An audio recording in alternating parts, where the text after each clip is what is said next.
Now, next we are going to talk about few properties. One property is vector addition is commutative. Commutative means अगर a plus b करते हैं तो b plus a कर लीजिए, दोनों vectors को कैसे ही ऐड कर लीजिए, आंसर उसका सेम आएगा. Next is vector addition is associative. Associative means देखिएगा इधर लिखा हुआ है a plus if there are three vectors a b and c, a b and c there are three vectors, then a plus b plus c means b plus c को पहले add कर लीजिए, फिर आप a में add कर लीजिएगा, उसके बाद a plus b को आप ऐड कर लीजिए, फिर c में ऐड कर लीजिएगा. Means perform addition anyhow, answer आपका करेक्ट आएगा. तो one is commutative, another is associative, ये प्रॉपर्टी है. और वेक्टर एडिशन में बेटा थर्ड लॉ हमारे पास है. One was triangle law of addition, then parallelogram law of vector addition, and the third law is polygon law of vector addition. In this particular, if there are n number of vectors, originating from the same point and taken all are taken in the same order and represent the size of a polygon of n sides. तो मान लीजिएगा 4 vectors हैं, तो vector a, vector b, vector c, vector d, these are the 4 sides of the polygon. तो fourth के बाद जो enclosing side बचेगी मींस जो इस पॉलीगन को क्लोज करेगी स्टार्टिंग पॉइंट से एंड तक and taken in opposite order will be the resultant. Means that last side that encloses the figure, जो इसको कंप्लीट बंद करेगी, लॉक करेगी इसको यहाँ से, वो जो लास्ट वाली साइड है वो रिजल्टेंट को रिप्रेजेंट करेगी, and that resultant will be equal to the sum of all 4 vectors और all n vectors included in that particular figure. तो यहाँ पर 4 वेक्टर्स थे, तो resultant R is equal to a plus b plus c plus d. Dear students, एक point और यहाँ पर हम बताएंगे आपको. अगर ये r को हम सेम ऑर्डर में ले लें, मीन्स अगर r का ऑर्डर चेंज कर दें, देखिएगा इधर हम बताते हैं. मान लीजिएगा कि अगर हम इस तरह से लेते हैं, ये हमने a ले लिया, फिर हमने b लिया, फिर हमने c लिया, उसके बाद हमने d लिया, और उसके बाद हमने r और ले लिया, राइट. तो बेटा ये r, ये हमारा a है, b है, c एंड d. ये बेसिकली r हमारा रिजल्टेंट नहीं है अब, and in this particular case क्या रिजल्ट आएगा हमारे पास? Resultant r means not resultant r, vector r. सारे ही तो एक ऑर्डर में है, सारे ही तो वेक्टर है हमारे पास. तो vector r plus vector a plus vector b plus vector c plus vector d will be equal to 0.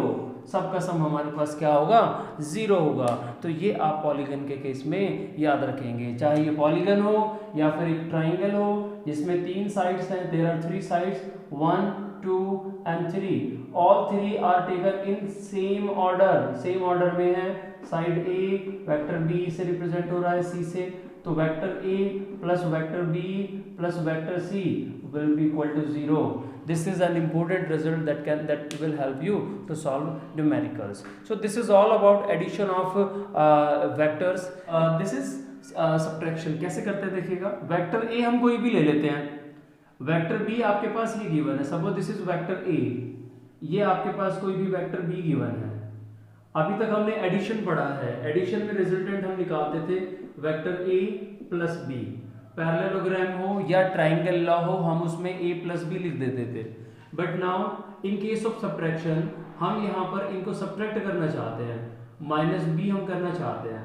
इसका मतलब हम ये लिख सकते हैं बेटा यहाँ पर, we actually are doing addition of a with opposite of b, means minus b के साथ हम इसका एडिशन कर रहे हैं, राइट. तो डायग्रामेटिकली कैसे हम इसको रिप्रेजेंट करेंगे? Vector a is given, vector b is given. Suppose there is an angle theta in between a and b, right. Now just draw this vector b in opposite direction. It should be equal in length as b.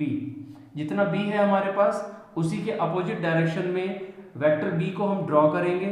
तो अब ये vector b नहीं है, and now this is vector b minus of b, means this vector is opposite to the vector b. Now the resultant is there, and that is the resultant in between the two vectors, that is a and minus b, a and minus b. और बेटा a और minus b के बीच में angle कितना होगा?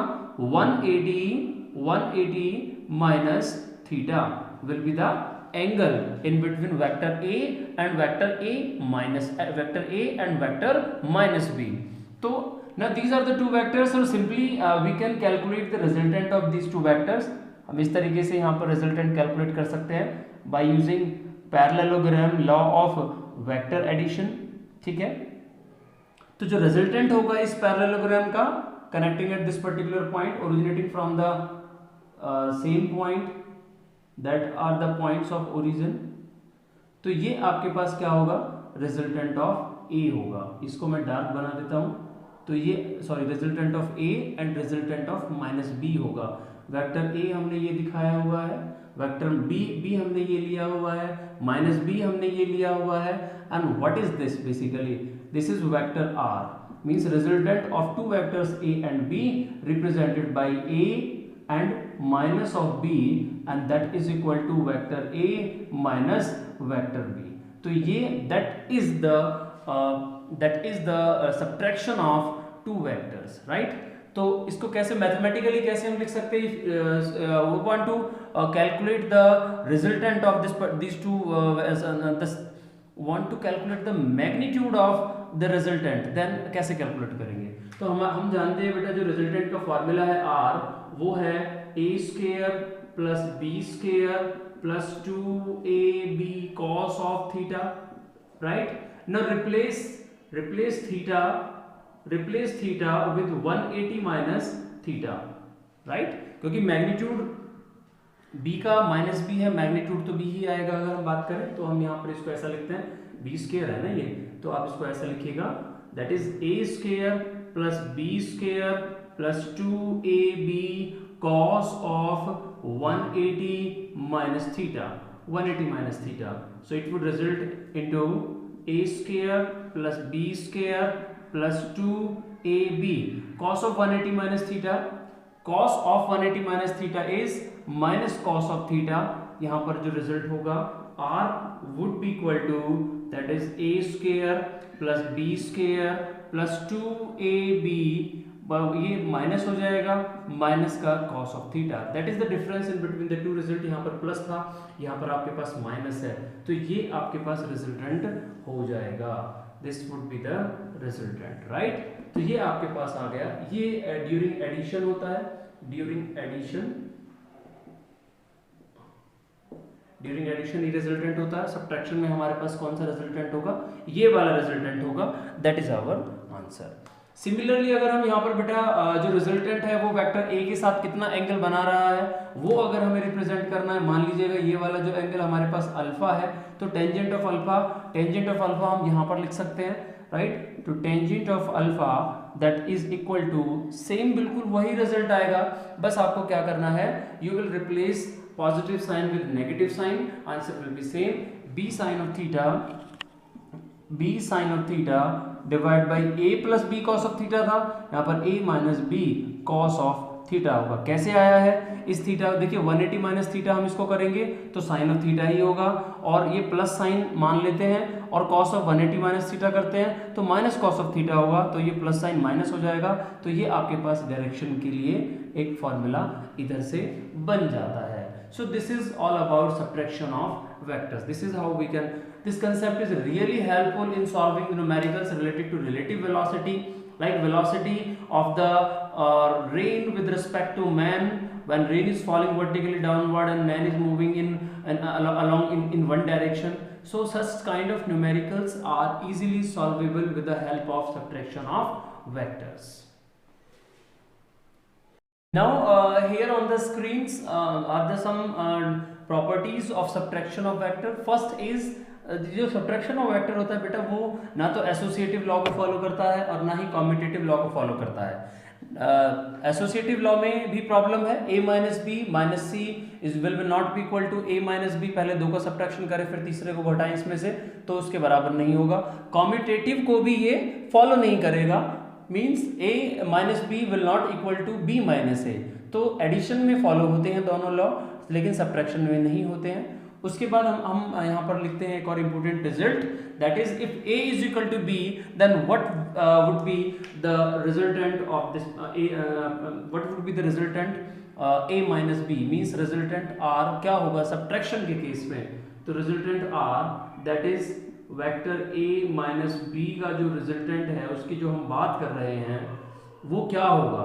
Formula तो हम जानते ही हैं बेटा, A square plus B square plus minus 2ab cos of theta, right. उसके बाद अगर हम a is equal to B करते हैं इसमें, तो this is a square, this is a square plus 2a into a cos of theta. ये basically minus sign है, नॉट प्लस। तो यहाँ पर जो बनेगा आपके पास 2a square minus 2a square cos of theta and under the root of that. तो r would be equal to 2a square common, 2a square common 1 minus cos of theta. So 1 minus cos of theta will result into 2 sin square theta by 2. वहाँ पर 2 cos square theta होता था plus में, यहाँ पर 2 sin square 2 sin square theta by 2 and under the root of that. So r would be equal to 4, यहाँ से देखिएगा अगर हम रूट को सॉल्व करें तो ये बन गया 2a sin of theta by 2, that is the resultant of subtraction. a और b बराबर है तो ये होगा 2a sin of theta by 2 in subtraction. a और b बराबर है तो वो रिजल्ट होता है हमारे पास 2a cos of theta by 2 in case of addition of two vectors. That is an important conclusion. So after that I would like to say one more result here. अगर आपके पास